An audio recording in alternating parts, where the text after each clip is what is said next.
So many people make financial mistakes over and over and over again that it becomes their default setting, and they don't understand or know how to break free from the cycle of continuously making financial mistakes. So that's what we want to help people kind of understand and process through here. As we've talked about in so many areas, is that your mindset is more powerful than you think, and it's keeping you Totally. trapped in that cycle. And so we want to unpack that today. Just what does it look like to stop making mistakes and break free from the cycle of kind of like a financial trauma, if you will. I hate using that word because it carries Such a so many trigger word these serious, days. yeah, it carries some serious meanings. But in a sense, that's kind of what you're experiencing. And so let's unpack that. Let's start to understand what is a financial mistake and how do we break free from the cycle.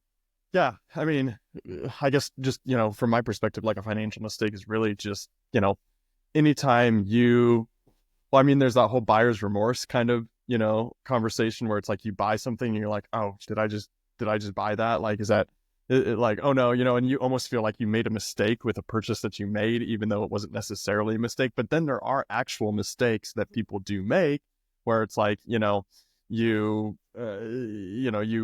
blew money on, the lottery or something like that, and you're trying to gamble or whatever. And then you get into this like weird spiral, maybe the lottery isn't, your thing or everybody's thing, but it's some people's thing where it's like they get addicted to, making mistakes with their finances. And, like you said, Dylan, it's, so difficult to kind of get out of that mindset of like, oh gosh, I keep making the same dumb financial mistake, and it's like a spiral. So I don't know. What do you think? How do you heal from financial mistakes?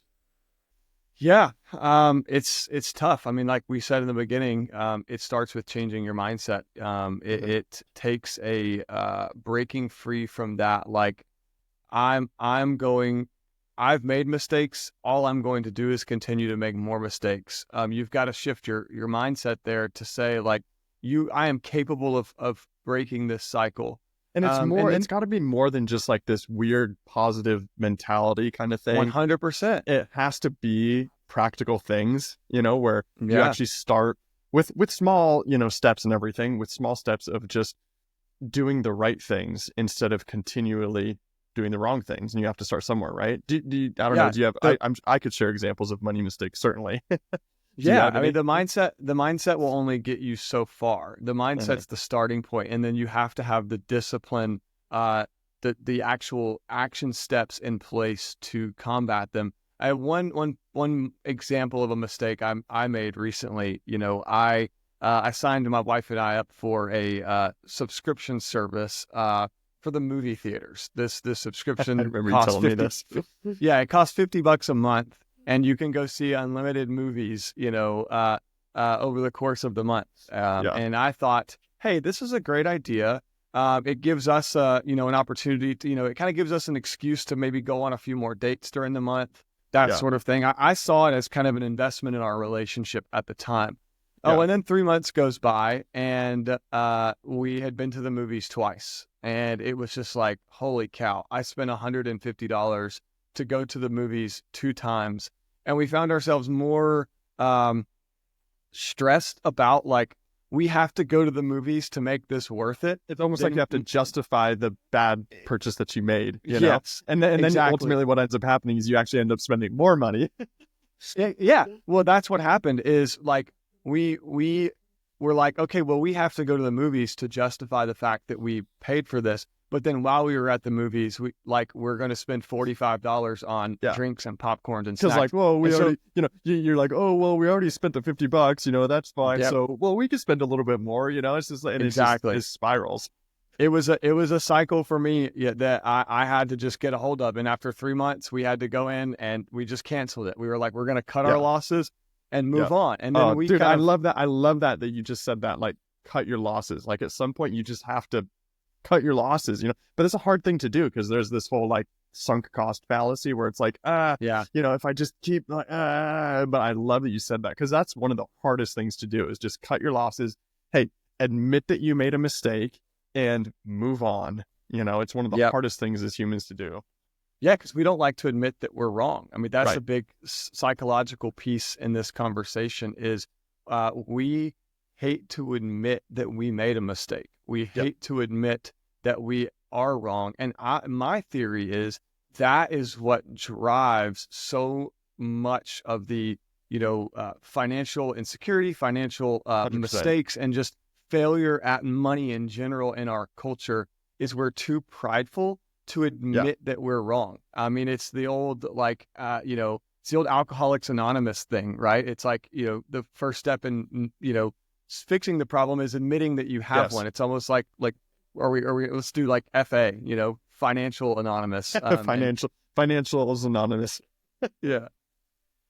That's funny. Yeah. Yeah. And it's crazy because like, you make a mistake and as we've already kind of mentioned, it really affects so many other behaviors. Like you said, that whole sunk cost Uh-huh. fallacy kind of thing, where it's like, oh, okay, I made this mistake. Well, I need to sink more money into it in order to justify the mistake that I already made. And then you keep digging your hole further and further. And then you get this like, almost like a fear of spending kind of thing. Some people Yeah. maybe react oppositely, where they'll start hoarding money and be almost afraid to spend any money at all, which is its own problem in and of itself. Because then you Absolutely. don't, then you're not investing and thinking through your finances, hoping to grow themselves.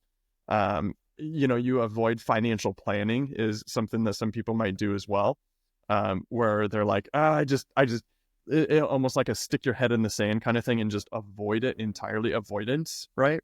Uh-huh. So it can impact several different areas. Um, and Yeah. really what we do is we try and help people kind of with that whole mindset thing when they have made a mistake, and even in ongoing mistakes, because it's not like you're ever going to get perfect at this. Talk to me. How does being a community help with financial mistakes? Yeah, I mean, even in just going back to my practical example, like I had you to come to and be like, I almost like confess this to you, like I Yeah. cannot believe we made this mistake, and you were there able to be like, all right, don't like this doesn't don't let this define you. This doesn't mean you're bad with money.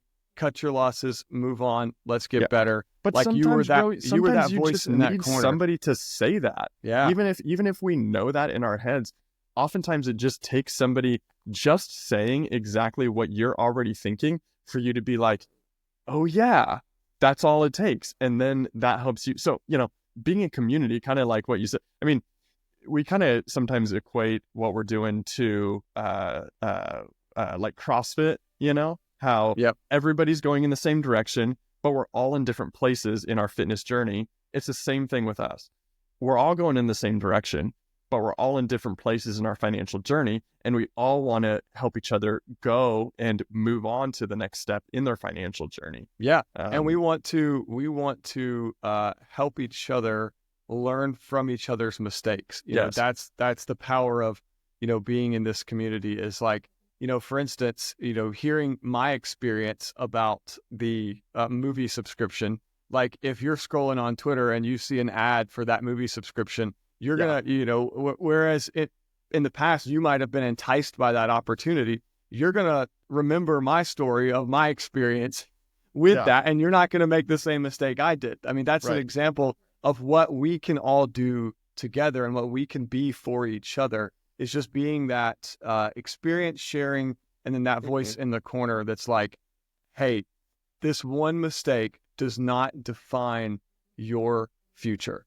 Right. And that's the ultimate, I guess, uh, healing, I guess, for this disease, this symptom that we, It's almost find like ourselves in.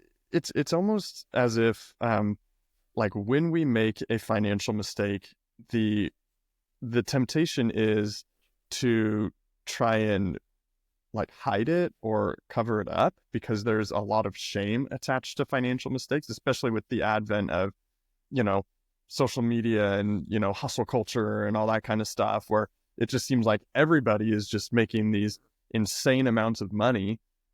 When the reality is, hey, we all make mistakes, not just financial, but we all make mistakes. But, obviously with us, we're talking financially. And it happens, and it's not the end of the Mhm. world. And so if you have, I hate calling it an accountability group because I don't know, it sounds kind of silly, but for lack of better terms, a financial accountability group that you meet with every week, where you have regular check-ins and where you have maybe even shared goals, like percentage goals or something like that, where you're actually encouraging one another. Again, I think of it like CrossFit, but for finances, where you're all going the same direction. You all want to grow. You all want to produce a better future for yourselves. You all want to create a legacy for yourselves. And we're all going in that same direction to get healthy in our finances. It produces greater results than if you're just trying to do it on your own and you're trying to hide away all of the financial mistakes that you've made. Yeah. And that's, I guess kind of nail in the coffin, point we need to make there. You said it very well.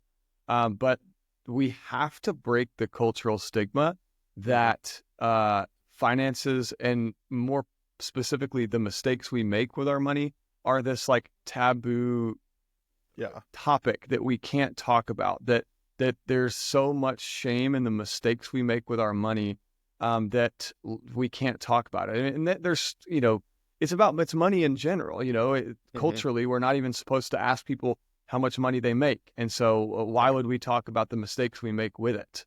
And so if we could break that cycle and realize the power of being transparent and being open and honest with the state of our money, the state of our finances, and where we're at, that is a key, just to kind of nail in the coffin, like I said, to breaking out of this continual cycle of mistakes. Why is it such a weird thing to talk about? I mean, it's weird for me too, honestly. Like, just being like, it's not like I've figured out how to like be comfortable talking about my finances with other people. Why? I wonder. I'm just curious. Why do you think it is kind of a taboo thing to talk about any financial mistakes you made?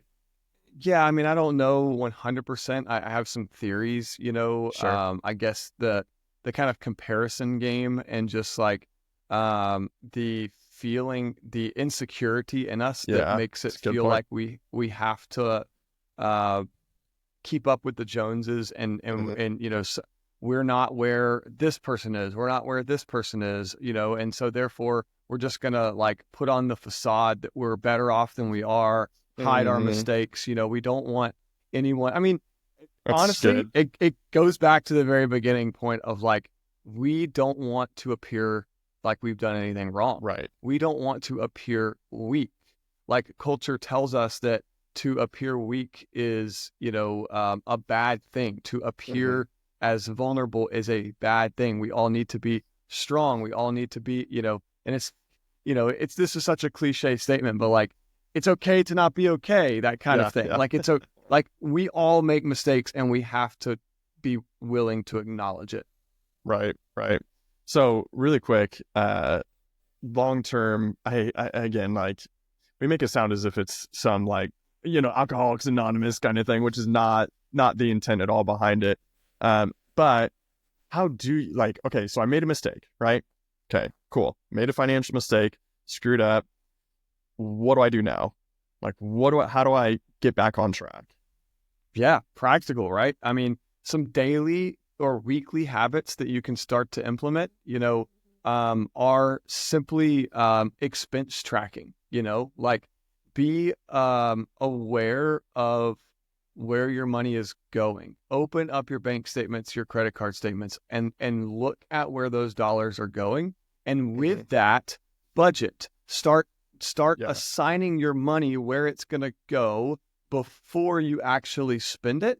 And that is a guardrail that will stop you from making a mistake or buying something or signing up for something that you don't need, or that is ultimately going to just leave you disappointed. If I, in regards to the movie subscription, if it was operating strictly on my budget for the month, I never would have signed up for it. But I was, a little, just carefree that month, and went and took money from my savings account to sign up for this, subscription service. So sticking to those things, will provide some practical guardrails there. Yeah. It's so funny, Dylan, because truly there's nothing actually unique about winning with finances, Nope. we all know what to do. Budget, save, spend less than you make, track your expenses. We all know to do those things.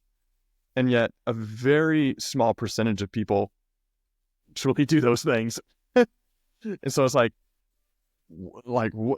zero-based budgeting, envelope system if you want to. I mean, there's all these cool, literally you could just Google, something like, tips on how to save, right?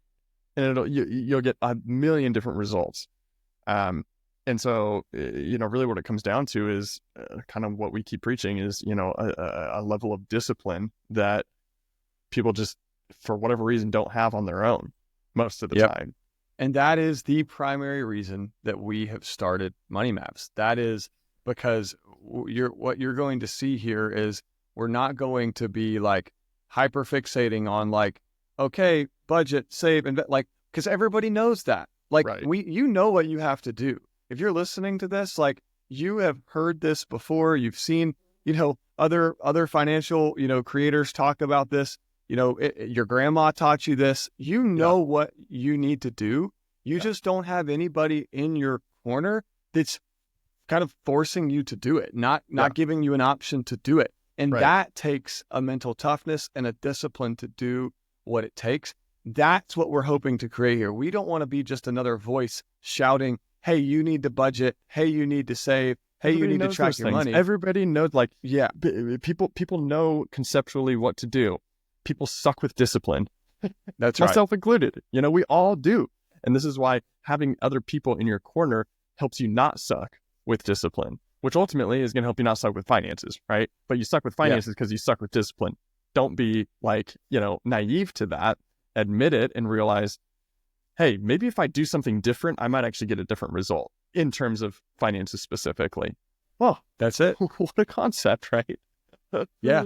Mic drop. We can end the conversation right there. That is, that's what we're after. And that's what we want for you. We want you to see, whoever's listening, that you already know what to do, but you likely need somebody to hold your foot to the fire and to help you do it. And we 100%. Want to be that for you. So come follow along, join our Discord. And it's possible to break free from the cycle you're in of continually making mistake after mistake. Mm-hmm. Absolutely. We'll see you in the Discord.